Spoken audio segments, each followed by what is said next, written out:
Web technology सीखने की इस सीरीज़ के 20वें वीडियो में आज हम समझेंगे कि जावास्क्रिप्ट में कंडीशनल स्टेटमेंट्स क्या होते हैं। आज के इस वीडियो को पूरा देखने के बाद आप कुछ इस तरीके का वेब पेज कैसे बनाया जाता है इस बात को समझ पाएंगे।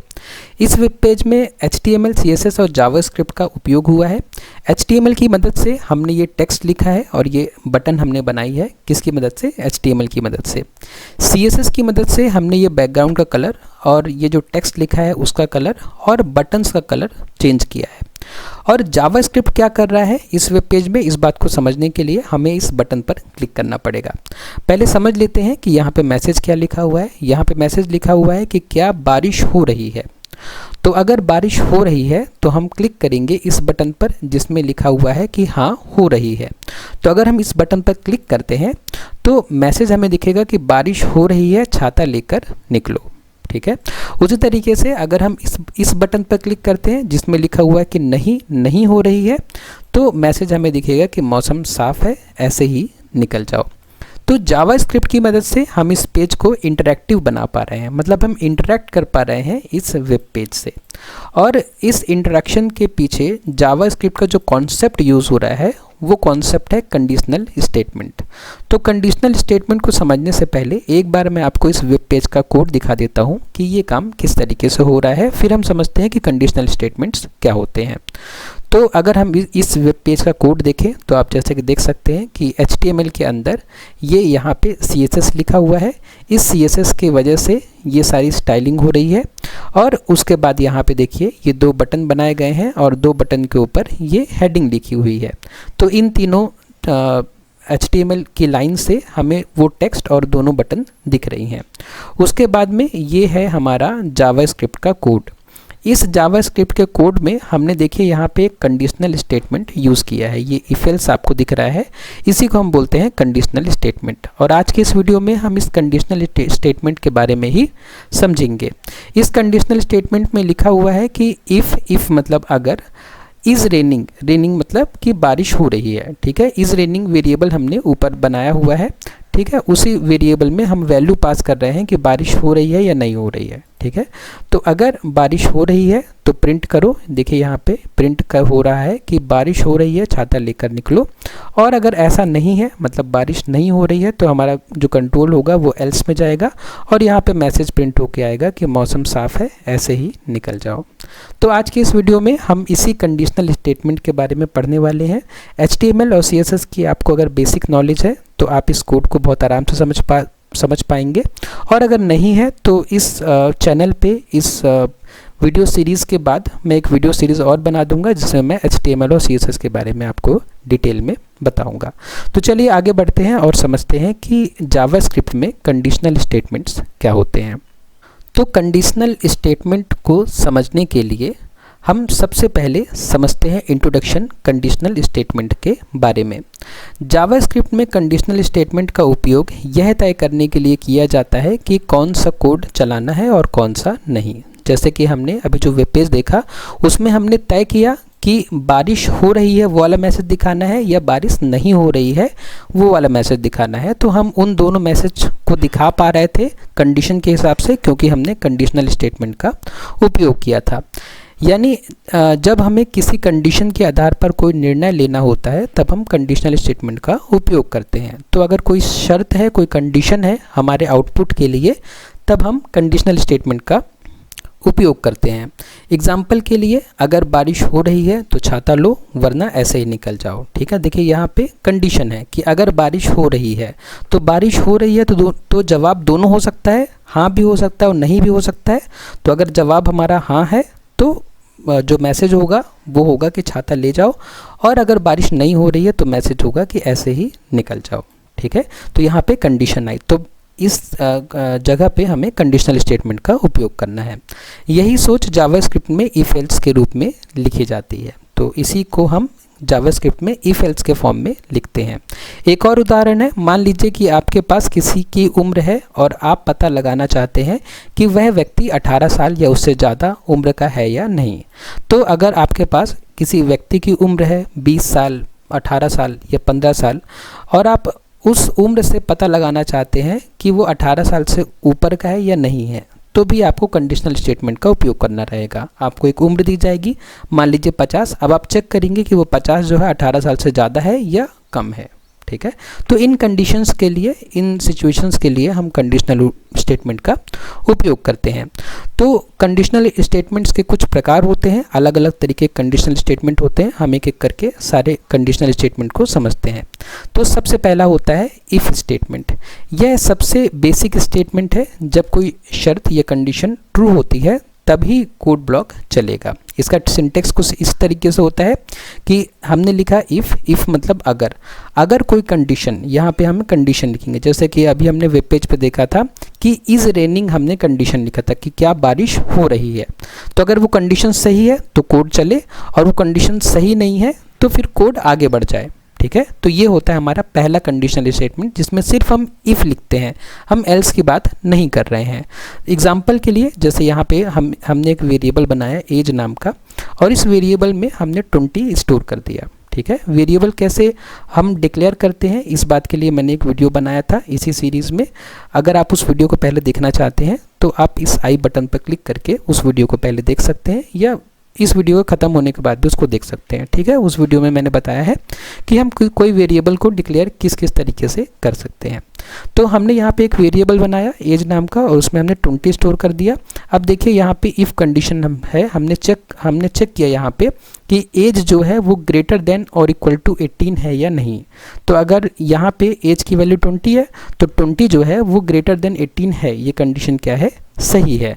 अगर इस बात को समझने में आपको प्रॉब्लम आ रही है तो मैं इसमें वैल्यू पुट करके आपको दिखा देता हूँ कि देखिए यहाँ पे हमने एज नाम का वेरिएबल बनाया। एज नाम का एक वेरिएबल बना मेमोरी में, जिसमें हमने क्या स्टोर कर दिया, हमने 20 स्टोर कर दिया, ठीक है। अब हम चेक कर रहे हैं कि अगर एज की वैल्यू, तो एज की वैल्यू क्या है, एज की वैल्यू 20 है, तो 20 ग्रेटर देन इक्वल टू 18 है क्या, ये हम पूछ रहे हैं, ये कंडीशन है। तो ये कंडीशन तो ट्रू है, क्योंकि 20 जो है वो 18 से बड़ा है। तो अगर ये कंडीशन सही है, जो कि है, तो हम इफ़ के अंदर जाएंगे, इफ़ के अंदर गए, और इफ़ के अंदर जाके हमने कंसोल में प्रिंट कर दिया कि यू आर एन एडल्ट, ठीक है। तो इस तरीके से हम इफ़ कंडीशन का उपयोग करते हैं। उसके बाद जो दूसरा टाइप का हमारा कंडीशनल स्टेटमेंट है, ठीक है, हम क्या पढ़ रहे हैं, टाइप ऑफ कंडीशनल स्टेटमेंट्स पढ़ रहे हैं। उसके बाद जो हमारा दूसरा टाइप का कंडीशनल स्टेटमेंट है वो है इफ़ एल्स। इसमें हम क्या करते हैं, इसमें हम इफ़ लिख के बस कोड को आगे बढ़ा रहे थे, कंडीशन बस इफ़ में चेक कर रहे थे, लेकिन हम यहाँ पे अब दो कंडीशन चेक करेंगे। जैसे कि इसमें दो विकल्प होते हैं, अगर कंडीशन सही है तो एक काम, वरना दूसरा काम। जैसे कि हमने एग्जांपल में अभी देखा था जब हमने वेब पेज दिखाया था, तो उसमें क्या था कि हमने पहले कंडीशन लिखी थी कि अगर, तो हमने कंडीशन में क्या लिखा था, कंडीशन में हमने लिखा था कि इज़ रेनिंग, इज़ रेनिंग लिखा था हमने, कि मतलब हम कंडीशन चेक कर रहे थे कि क्या बारिश हो रही है। अगर बारिश हो रही है का जवाब ट्रू है, ठीक है, अगर बारिश हो रही का जवाब ट्रू है या सही है, तो हम इस कोड को एग्जीक्यूट करते हैं जो कि इफ़ के अंदर लिखा है। और अगर बारिश नहीं हो रही है, मतलब इज़ रेनिंग की वैल्यू क्या है, फॉल्स है, गलत है, तो गलत है, तो ये कंडीशन गलत हो जाएगी, और हम कहाँ जाएंगे, एल्स में जाएंगे, और एल्स में जाकर हम एल्स के अंदर जो भी कोड लिखा होगा, जो भी लाइन लिखी होगी, उसको हम एग्जीक्यूट करेंगे, ठीक है। इसको एक एग्जाम्पल से समझते हैं। यहाँ पे एग्जाम्पल में हमने क्या किया है कि एक एज नाम का वेरिएबल बनाया। उस वेरिएबल में हमने क्या स्टोर किया, उस वेरिएबल में हमने 15 स्टोर किया, जैसे कि यहाँ हम देख सकते हैं। अब कंडीशन लिखी हुई है कि एज की वैल्यू क्या है, 15 है, कि 15 ग्रेटर देन इक्वल टू 18। तो ये कंडीशन क्या है, ये कंडीशन फॉल्स है, क्योंकि 15 जो है वो 18 से बड़ा नहीं है, है ना। और यहाँ पे हमने लिखा है कि 15 18 से बड़ा है, तो ये कंडीशन फॉल्स है, क्योंकि 15 18 से बड़ा नहीं है। तो कंडीशन फॉल्स है, तो हमें कहाँ जाना पड़ेगा, हमें एल्स में जाना पड़ेगा। हम इफ़ के अंदर जो भी स्टेटमेंट लिखा है उसको एग्जीक्यूट नहीं करेंगे, हम कहाँ जाएंगे, एल्स में जाएंगे। और एल्स में जाके हम प्रिंट करेंगे console.log में, मतलब लॉग में जो कंसोल विंडो है उसमें हम प्रिंट करेंगे कि यू आर टू यंग, ठीक है। तो मतलब आप 18 साल के अभी नहीं हुए हो, ठीक है। और वहीं अगर एज की वैल्यू 18 से ऊपर होती या 18 होती, तो ये कंडीशन क्या हो जाती, सही हो जाती, क्योंकि हम लिखते हैं कि 18 is greater than equal to 18। तो 18 जो है वो बड़ा है या बराबर है 18 के, तो हाँ ये बात सही है, 18 जो है वो 18 से बड़ा या बराबर है, तो बराबर तो है, तो कंडीशन सही है, तो मैसेज प्रिंट होता यू कैन वोट, ठीक है। तो ये था हमारा दूसरे तरीके का कंडीशनल स्टेटमेंट। उसके बाद तीसरे तरीके का कंडीशनल स्टेटमेंट है इफ़ एल्स इफ स्टेटमेंट, है ना। जब आपके पास एक से ज़्यादा संभावनाएं हो तब इस स्टेटमेंट का उपयोग करते हैं। जैसे यहाँ पे लिखा हुआ है कि इफ़ कोई कंडीशन, अगर ये कंडीशन सही हुई तो इसके अंदर का कोड एग्जीक्यूट कर दिया जाए, अगर ये कंडीशन गलत हुई तो आप एल्स में जाइए और यहाँ पे एक और कंडीशन लिखी है, इसको चेक करिए। अगर ये कंडीशन सही होती है तो आप इसके अंदर वाइल लाइन को एग्जीक्यूट करिए, और ये कंडीशन भी गलत होती है तो आप कहाँ जाइए, एल्स में जाइए, और एल्स में जो भी लिखा है आप उस काम को कर दीजिए। इसको अगर हम एक एग्जाम्पल के साथ समझें तो यहाँ पे एक एग्जाम्पल लिखा हुआ है। इसमें हमने क्या किया है कि हमने मार्क्स नाम का एक वेरिएबल बनाया है, ठीक है। मार्क्स नाम का एक वेरिएबल बनाया है और उसमें हमने 75 स्टोर किया है, ठीक है। तो यहाँ पे कंडीशन चेक हो रही है कि मार्क्स की वैल्यू क्या 90 से ज़्यादा है, मतलब मार्क्स मतलब 75 की value greater than equal to 90 है। तो ये कंडीशन क्या है, गलत है। कंडीशन गलत, हम कहाँ जाएंगे, एल्स में जाएंगे और चेक करेंगे कि मार्क्स की वैल्यू क्या ग्रेटर देन इक्वल टू 60 है। तो हाँ, मार्क्स की वैल्यू 60 से बड़ी है। तो यहाँ पे मैसेज क्या प्रिंट हो जाएगा, यू गॉट ग्रेड बी, ठीक है। और ये मैसेज प्रिंट होके आपको कंसोल में दिख जाएगा, ठीक है। अगर मार्क्स जो होते 60 से भी कम होते तब फिर एल्स वाला मैसेज प्रिंट होता, ठीक है। तो ये था हमारा तीसरे तरीके का कंडीशनल स्टेटमेंट। उसके बाद चौथे तरीके का कंडीशनल स्टेटमेंट जो कि हम जावास्क्रिप्ट में उपयोग कर सकते हैं वो है कि जब एक ही वेरिएबल की कई वैल्यूज़ को चेक करना हो तब इसका उपयोग किया जाता है। अगर एक ही वेरिएबल की हम कई वैल्यूज़ को चेक करना चाहते हैं तब हम स्विच स्टेटमेंट का उपयोग करते हैं। तो इसका सिंटेक्स कुछ इस तरीके से होता है कि हम स्विच लिखते हैं, स्विच कीवर्ड है, और स्विच कीवर्ड के अंदर हम एक्सप्रेशन लिखते हैं, ठीक है। जो भी हमारे कंडीशन है वो हम कहाँ लिखते हैं, स्विच के अंदर लिखते हैं। उसके बाद अब ये केसेस बने हुए हैं, ऐसे बहुत सारे केसेस होते हैं। तो अगर ये केस सही हुआ तो इस केस के अंदर का जो भी ब्लॉक होगा वो एग्जीक्यूट हो जाएगा। अगर ये केस गलत हुआ तो ये केस चेक किया जाएगा। अगर ये केस सही है तो इसके अंदर का जो भी लाइन होगी वो एग्जीक्यूट हो जाएगी। और अगर कोई भी केस सही नहीं होता तो फिर डिफ़ॉल्ट में जाके डिफ़ॉल्ट में जो भी लिखा हुआ है उसको हम एग्जीक्यूट कर देंगे, ठीक है। इसको अगर हम एक एग्जांपल से समझना चाहें तो एग्जांपल आप यहाँ देख सकते हैं कि हमने एक डे नाम का वेरिएबल बनाया है। डे नाम के वेरिएबल में हमने क्या किया है, संडे स्टोर किया है, संडे हमने स्टोर किया है। अब यहाँ पे देखिए डे की वैल्यू क्या है, संडे है। तो किस केस के साथ मैच कर रहा है, क्या मंडे के साथ मैच कर रहा है, नहीं। क्या संडे साथ मैच कर रहा है, हाँ मैच कर रहा है, ठीक है। तो डे की वैल्यू संडे है तो जिस भी केस में संडे होगा वो वाला केस मैच कर जाएगा और उसके अंदर जो भी लिखा हुआ है वो लाइन एग्जीक्यूट हो जाएगी। तो क्या प्रिंट होके आ जाएगा, रिलैक्सिंग डे, कंसोल में प्रिंट होके आ जाएगा रिलैक्सिंग डे, ठीक है। तो इस तरीके से स्विच का हम उपयोग कर सकते हैं जावास्क्रिप्ट में कंडीशंस चेक करने के लिए।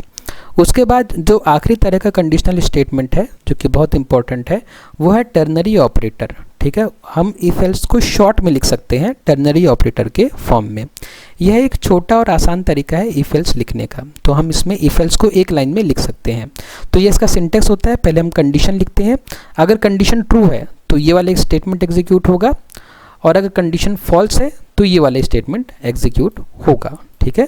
दोनों स्टेटमेंट के बीच में ये कॉलन लगा हुआ है और कंडीशन के बाद ये क्वेश्चन मार्क लगा हुआ है, ठीक है। तो यहाँ पे एग्जांपल है। इस एग्जांपल में देखिए एज नाम के वेरिएबल में, एज नाम के वेरिएबल में हमने क्या स्टोर किया है, 18 स्टोर किया है। अब यहाँ पे कंडीशन चेक हो रही है, ठीक है। देखिए ये टर्नरी ऑपरेटर है। टर्नरी ऑपरेटर हम कैसे जान रहे हैं, क्योंकि इसमें तीन चीज़ें हैं, ठीक है। इसीलिए इसको टर्नरी बोलते हैं। पहले हम कंडीशन चेक कर रहे हैं, उसके बाद ट्रू है ये फॉल्स है हमने ये लिखा हुआ है। तो हम कंडीशन चेक कर रहे हैं तो कंडीशन क्या है कि age is greater than equal to 18। Condition true है, कंडीशन ट्रू है तो हम कंडीशन के जस्ट बगल वाला जो स्टेटमेंट है उसको एग्जीक्यूट करेंगे। मतलब आंसर में क्या आ जाएगा, तो ये जो एडल्ट है, एडल्ट जो स्ट्रिंग है ये स्ट्रिंग लिखी हुई है, ठीक है। डबल कोट्स के अंदर हमने लिखा है तो ये स्ट्रिंग है। स्ट्रिंग कहाँ स्टोर हो जाएगा, रिजल्ट नाम के वेरिएबल में स्टोर हो जाएगा, क्योंकि इस कंडीशन का जो आउटपुट होता है, ठीक है, इस कंडीशनल स्टेटमेंट का जो आउटपुट होगा उसको हमने कहाँ स्टोर कर लिया, रिजल्ट नाम के वेरिएबल में। आप डायरेक्ट भी प्रिंट करा सकते थे, है ना, लेकिन हम अगर ऐसे लिखते हैं तो समझने में थोड़ा आसान होता है।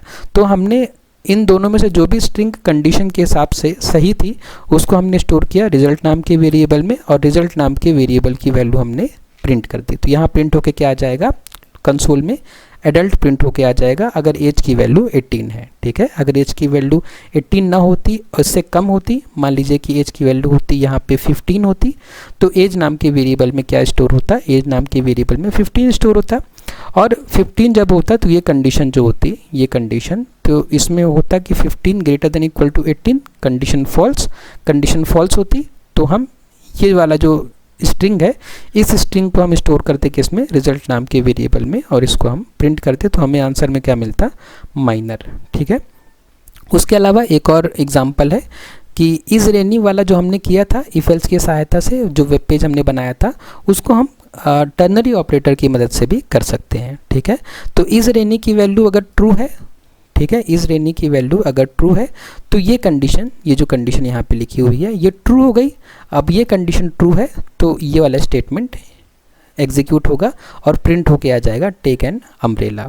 ठीक है, और उसी तरीके से अगर इज रेनी की वैल्यू फॉल्स होती तो ये स्टेटमेंट नहीं, ये स्टेटमेंट एग्जीक्यूट होता और प्रिंट होके आ जाता एंजॉय द सनशाइन।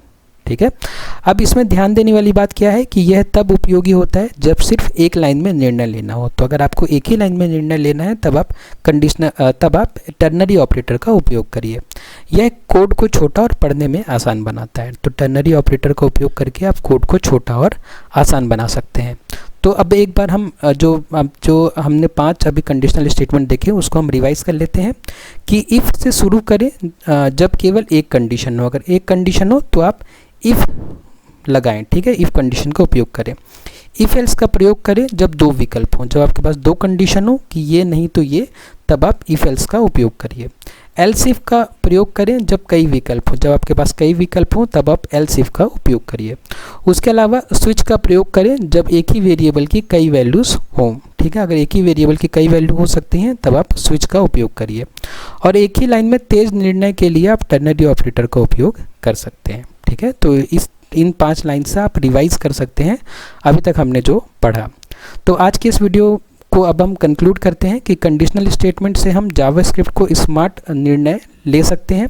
मतलब अगर हम अपने जावास्क्रिप्ट के कोड में कंडीशनल स्टेटमेंट का उपयोग करते हैं तो हम स्मार्ट डिसीजंस ले सकते हैं अपने कोड में।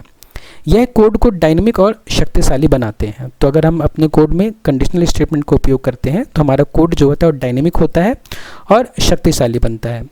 हर प्रोग्रामिंग भाषा में ये एक ज़रूरी हिस्सा होता है। तो आप किसी भी प्रोग्रामिंग लैंग्वेज जब पढ़ेंगे, कोई भी प्रोग्रामिंग लैंग्वेज पढ़ेंगे तो कंडीशनल स्टेटमेंट बहुत इंपॉर्टेंट होता है सभी प्रोग्रामिंग लैंग्वेजेस में। तो आज की इस वीडियो में इतना ही। आपको मैं बता दूं कि आप चाहें तो इस नोट्स को, जो नोट्स से अभी हमने पढ़ा है, इस नोट को आप डाउनलोड कर सकते हैं और खुद से भी पढ़ सकते हैं। नोट्स को डाउनलोड करने का लिंक जो है नीचे डिस्क्रिप्शन बॉक्स में दिया हुआ है।